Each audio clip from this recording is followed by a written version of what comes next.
Welcome back. In this half of the program, we're going to look more closely at the court case itself. It's being driven by Turkey's chief prosecutor, who's demanding the Islamic-rooted AK party be disbanded and that Prime Minister Recep Tayyip Erdogan and 70 other party members be barred from joining a political party for 5 years. He's listed 11 different violations by the AK party, among them the lifting of a ban on headscarves in universities in February of this year. There was also the banning of alcohol in restaurants run by AK party municipalities. Alcohol is otherwise openly available in Turkey. And attempts to promote Quranic courses, the Quran, of course, being the Islamic holy book. Now, the AK party, of course, denies these so-called anti-secular charges, but their problem is that Turkey has a history of making life difficult for those who seem to mix their religion and their politics. Hoda Abdulhamid has more. She was voted in as an MP back in 1999, but when Merve Kavakçe sat legitimately in parliament just before taking her oath of office, she caused uproar. Get out, shouted her opponents. Some people in Turkish politics who assume themselves to be Democrats and secularists and progressives could not get past my looks and my appearance. Therefore, not only I was prevented from carrying out my responsibilities for my constituents, but my constituents as well were denied from their right of representation. Merve was banned from political activities, and the Virtue Party she belonged to was shut down, accused of having an Islamic agenda.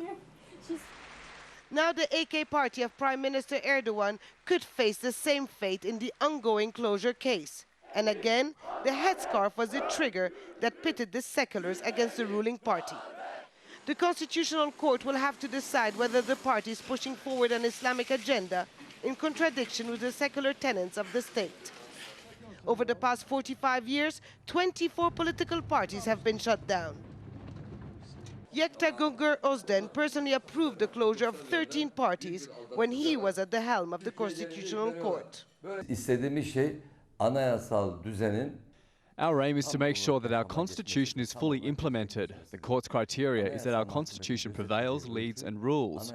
4 of them were closed because they work to divide our country, and 4 were closed because they work to undermine secularism. This former judge, a staunch secular, now spends his time mobilizing people against what he perceives are the dangers of Islamic politicians like Prime Minister Erdogan. Even if the Constitutional Court decides that the AK party must shut down, this doesn't mean that Islamists will disappear from political life here. Under the Turkish system, they can form a new party with a new name, if necessary with a new leader, and simply represent themselves under this new banner in the next elections. The ruling AK party itself rose from the ashes of previously banned parties. Still, one of the core issues in Turkey will remain unresolved. That's how can religion and secularism cohabitate peacefully in this country without undermining the principles set by the founder of the republic. Hoda Abdulhamid, Al Jazeera, Ankara. Joining us again are our guests in Ankara, Suat Kinoklolu from the AK party, in Istanbul, retired Brigadier General Halidin Solmazturk, and in Marseille, the author Anne Dismore. And Anne Dismore, I'd like to come back to you at this point because there was a point in that last report asking how really can a party like the AK party and the secular establishment coexist in Turkey. That's what I'd like to put to you. Is there a way for that to actually happen?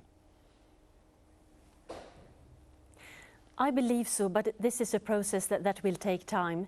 During my many years as ambassador in Ankara, I was of course following this development very, very closely.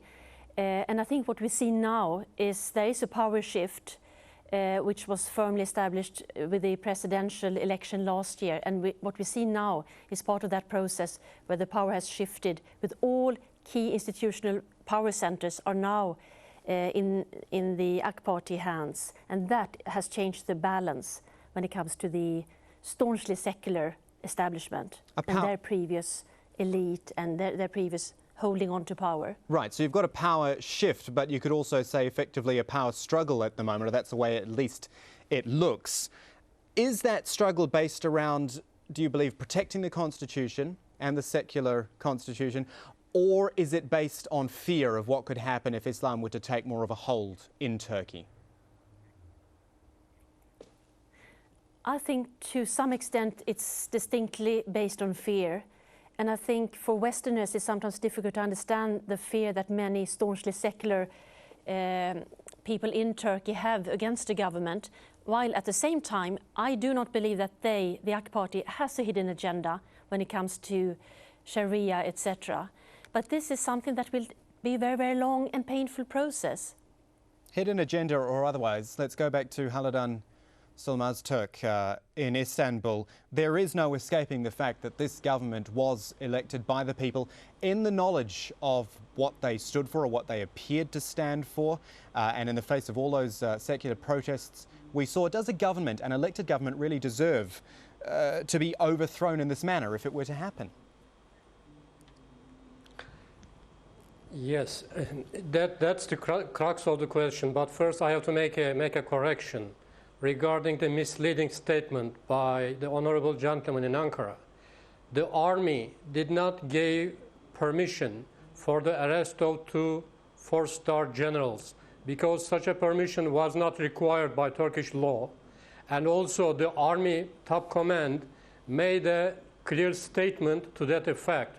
So giving the impression that these arrests were made by permission of the Turkish General Staff, in a sense, in cooperation with other power centers, is misleading.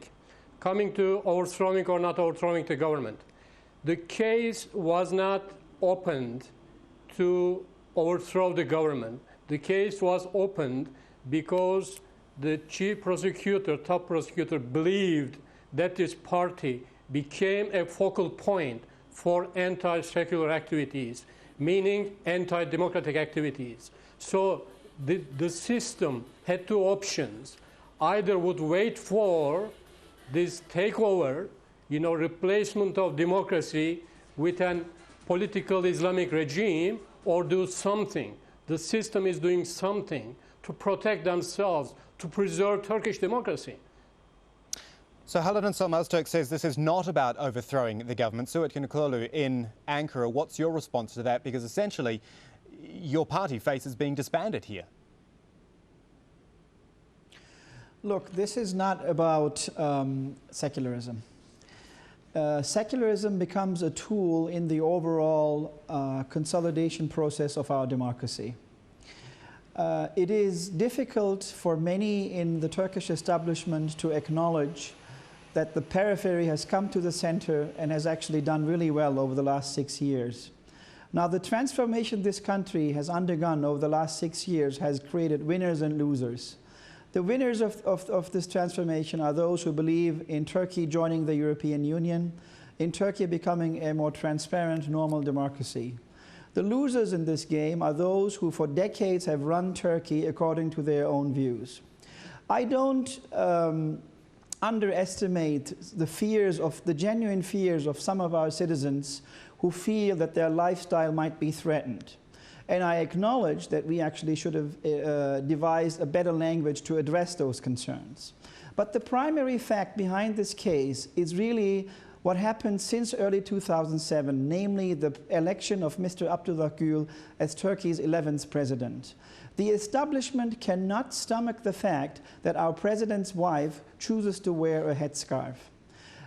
Most of the arguments in the indictment are newspaper clips and Google search statements which are taken out of context and do not have a link with the intention of this party. This political party put Turkey into a negotiation process with the European Union.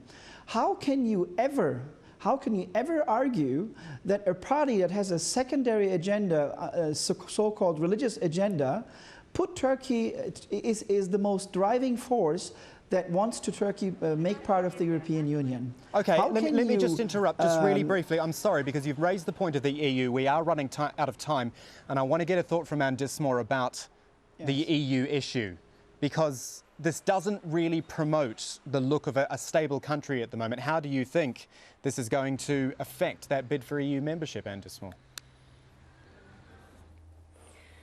I believe that the closure case has caused some confusion in many EU countries, because it's an anomaly that a governing party that got almost 1 out of 2 votes in a recent general election is threatened by closure.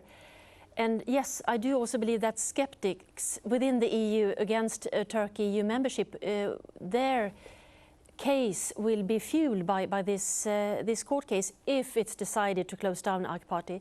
So it will benefit those who want to exploit the fact that this is a test of Turkish democracy.